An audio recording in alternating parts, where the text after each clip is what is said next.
Hello and welcome to With Wellner Anderson. This is the network where we talk about we talk about financial things, banking things in simple terms. We're on gentrification and we're going to be talking about the history of the gentrification of Charlotte, North Carolina. Now, it's important to understand the history on how North Carolina, Charlotte got gentrified.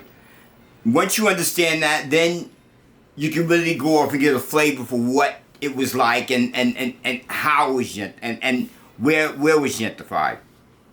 So what is gentrification? Gentrification is when one class of people removes another class of people for economic reasons. The word comes from a French word called gentry, and that describes the middle class. It was coined by a lady in London named Ruth Glass, and this was, I believe, in 1964, where she was hired to do a survey on certain communities. That's where the word gentrification comes from. That's the first, I would say, codified case of gentrification. So, you must destroy in order to gentrify. There's certain tools that exist practically in all cases of gentrification, such as redlining, which goes back to the 1930s, where what the government did was they divided areas up and actually used colors to indicate where investments would go and where they wouldn't go. This goes back, I said, to the 30s, as I said, before, the 1930s before. There's something called restrictive covenants. And you might even find in your title today a restrictive covenant. A restrictive covenant doesn't allow you to sell your home necessarily to who you want to. There could be a covenant in your title that says you can't sell that home to a Jewish family or a black family or whatever. Blockbusting. What happened actually is people actually would pay a black woman to push a carriage down a white street to get people scared and sell their houses.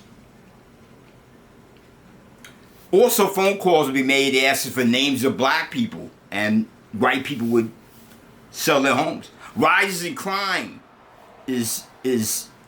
comes.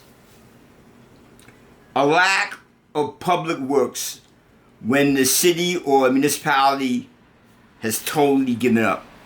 One thing you'll notice in a lot of gentrifying areas, potentially gentrifying areas, is a lack of transportation. It's a rent gap theory. In other words, there comes a point where it doesn't make sense for the landlord to maintain the property because the taxes may be greater than what it's worth. Tax abatements. This is really big right now. In my area, there's a lot. The city itself is, you can see, is given tax abatements for construction. But what people don't realize is when they put up these new buildings, being that the developers' taxes are being abated, the developers' taxes be abated, someone's got to pay those taxes in the meantime, and that's just the regular guy. Urban planning, tax credits for developers we talked about, and urban blight. Charlotte, North Carolina got its name from Queen Charlotte, I believe, and was founded in 1768. It was called the Queen City. There was actually a gold rush there in 1820. The first U.S. Mint was established there in 1838. And in 1852, it became a railroad hub. Established in that time in Charlotte was Johnson City Smith University. This is a historical black college, and they played a major role in protecting the rights of the people that were there. And still, as of today, they play a major role in slowing down the gentrification process.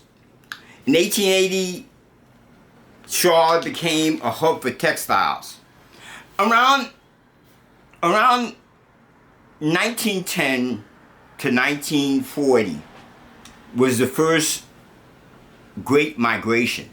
And if you don't know about the Great Migrations, there was noted to be anywhere between 15, I'm not sure what the numbers are, but there were hundreds of thousands, probably millions of black people between the two migrations that headed north and west for better jobs. But what happened is, as the blacks started moving north, a lot of the white southern people who needed that cheap black labor did something called down on the farm. They went out of their way to try to make sure that black people didn't come north. They wanted that cheap labor. So that went on. Charlotte's population in 1920 was about 20,000. And in 1940, it went to 100,000. UNC Charlotte opened. The second phase of the Great Migration began, where blacks again started moving north. Around 1957, the National Defense and Highway Act came out, and that brought a lot of destruction to a lot of the major cities in the United States. I really don't know whether it was very impactful in Charlotte,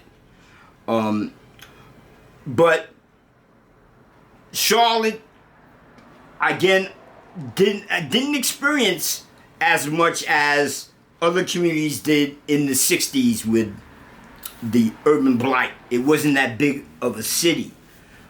But between 1990 and 2000, the population doubled. Latinos started to come in, Vietnamese, Arabian people.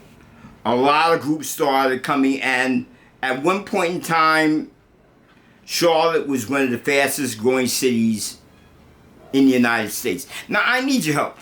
There was a place called Brooklyn, North Carolina. It was located in Charlotte, and it was a black area that was fairly prosperous, I understand, until the 60s. If you know, I've been trying to find data on it, but if you have anything on it, can you just send it to me? I like to have that.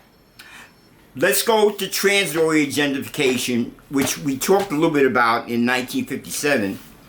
Charlotte put in a light rail, which went through Middle Village and Bryant Park.